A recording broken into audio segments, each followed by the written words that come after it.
Aujourd'hui, j'ai envie de parler de quelque chose que je vois très souvent en séance. Ce sont des blessures visibles, ni toujours conscientes, mais des blessures qui sont très subtiles, très profondes, que les personnes portent parfois depuis très longtemps, mais qui ne s'en rendent pas compte. Et ce que je remarque, c'est que ça influence énormément la manière de vivre, de ressentir les émotions et de se relier aux autres. Je vais te partager ces principales blessures invisibles que je rencontre le plus souvent et que certaines et peut-être que certaines personnes que certaines vont te parler. J'ai pris des notes parce que vu que j'ai travaillé sur tout ça, donc j'ai préféré prendre des notes au lieu de raconter n'importe quoi. J'ai relié toutes les informations, on va dire. La première blessure, c'est la blessure de ne pas se sentir vu. C'est un sentiment d'invisibilité émotionnelle, adaptation constante aux autres, ne pas savoir dire non, à chaque fois dire oui, mais intérieurement on dit non, difficulté d'exister pleinement, et souvent c'est des personnes qui ont appris à ne pas déranger, à ne pas trop prendre de place. Donc ça veut dire qu'ils ne savent pas leur place. Et avec le temps, elles peuvent avoir cette sensation intérieure de ne pas être complètement reconnues pour ce qu'elles sont. Je vais donner un exemple. Admettons, vous êtes au travail, on vous donne des tâches à faire et vous faites les tâches, mais il n'y a pas un retour. Et ça, c'est un équilibre. Et ça, c'est pas bon. S'il n'y a pas cet équilibre, c'est que vous n'êtes pas reconnu. Et ça, c'est très mauvais. Surtout pour vous, c'est très mauvais. Ensuite, on a la blessure de la surcharge émotionnelle. En exemple, c'est les personnes qui absorbent les énergies des autres, les émotions des autres, les problèmes des autres. C'est l'effet éponge. C'est absorbé et après, qu'est-ce qui se passe? C'est qu'en fait, on n'arrive pas à mettre des limites énergétiques. Ensuite, on a également cette fatigue profonde, sans raison, que médicalement, on n'arrive pas à trouver de solution, on n'arrive pas à trouver comment dirais-je, de médicaments, on va dire, parce que c'est ni de l'anxiété, c'est ni des angoisses, mais c'est une fatigue de l'âme, c'est une fatigue du cœur, parce qu'en fait, on absorbe tout. Et ça, c'est comme si on prenait les problèmes des autres. Les problèmes des autres, ça ne nous concerne pas. À part les personnes qu'on aime, notre famille, nos enfants et les amis proches, très proches bien évidemment, le reste, ça ne nous concerne pas. Arrêtez d'être comme ça. Et souvent, ces personnes, elles ne comprennent pas pourquoi, elles se sentent épuisées, alors qu'elles n'ont rien fait de spécial. Hein.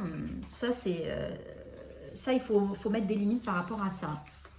Ensuite, la troisième blessure, c'est la blessure du contrôle, de vouloir tout anticiper, la peur de lâcher prise. On est toujours sur le contrôle de notre vie, sur tous nos faits et gestes, et la difficulté de faire confiance également. Et ce contrôle, ce n'est pas quelque chose, c'est pas un choix conscient, c'est souvent un mécanisme de protection. C'est pour se mettre en sécurité, pour se mettre en protection, en disant c'est ma vie, j'essaye de la contrôler comme je peux. Et en fait, c'est pas bon parce que sans s'en rendre compte, on rentre sur le contrôle de notre vie, de tout vouloir contrôler et on ne vit pas l'instant présent. Et du coup, cette personne, elle s'est construite un moment où la personne, elle avait besoin de se sécuriser. Et on a également la blessure de la déconnexion. Ne plus écouter ses besoins, vivre en mode le mode automatique, difficulté à ressentir son corps, difficulté si son corps parle, si vous avez la voix rouée comme moi actuellement, c'est le matin, c'est normal, on se dit pourquoi j'ai mal à la gorge?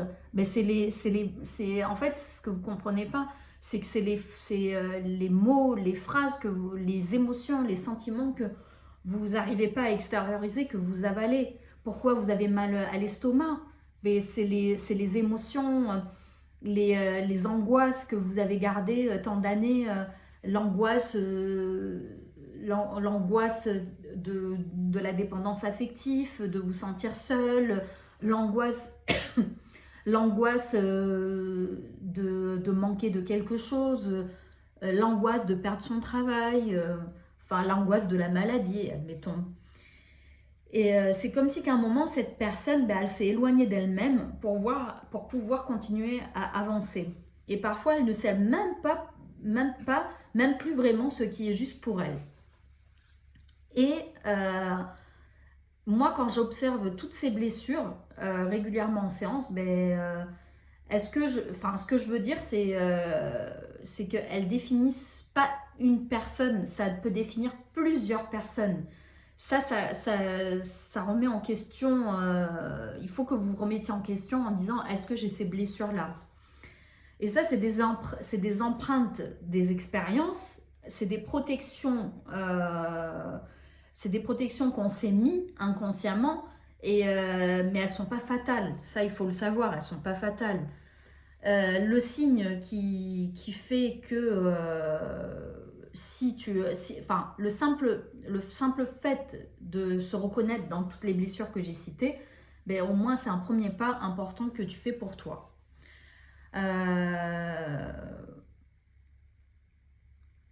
Et aussi, il y a le fait aussi que tout ce que tu ne vois, tu ne peux pas le transformer. Tu ne peux pas le transformer en positif. Ces blessures-là, c'est des blessures qui sont invisibles.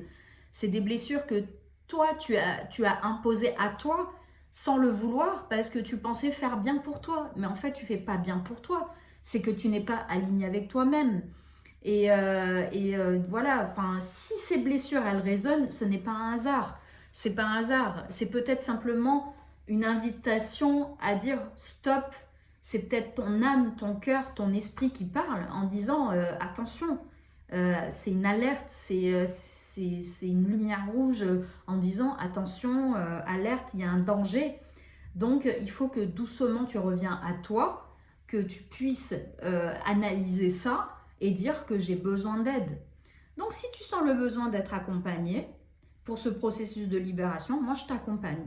Je t'invite à prendre rendez-vous. Sur ma vidéo, il y a mon numéro de téléphone. Il y a le lien de mon site Instagram. Donc, si tu veux vérifier, regarder mon site Instagram, je t'invite à regarder les vidéos. Je fais plein de vidéos sur le développement personnel. Je fais des soins chamaniques et je fais des soins au plomb pour pouvoir libérer la négativité, pour pouvoir être soi-même, rééquilibrer les chakras et tourner la page à notre passé pour arrêter d'avoir toutes ces charges émotionnelles, pour arrêter d'avoir toutes ces blessures qu'on porte et qu'on ne voit pas. Donc je t'invite à pouvoir regarder cette vidéo entièrement, prends le temps, laisse infuser, laisse poser, regarde plusieurs fois cette vidéo, peut-être qu'elle va te parler et après tu reviendras vers moi pour prendre contact. N'hésite pas, si tu veux pas un rendez-vous de suite, on peut discuter par message, il n'y a aucun souci. Je suis à ta disposition, donc n'hésite pas. Je t'envoie plein de lumière et de gratitude et je te dis à très vite.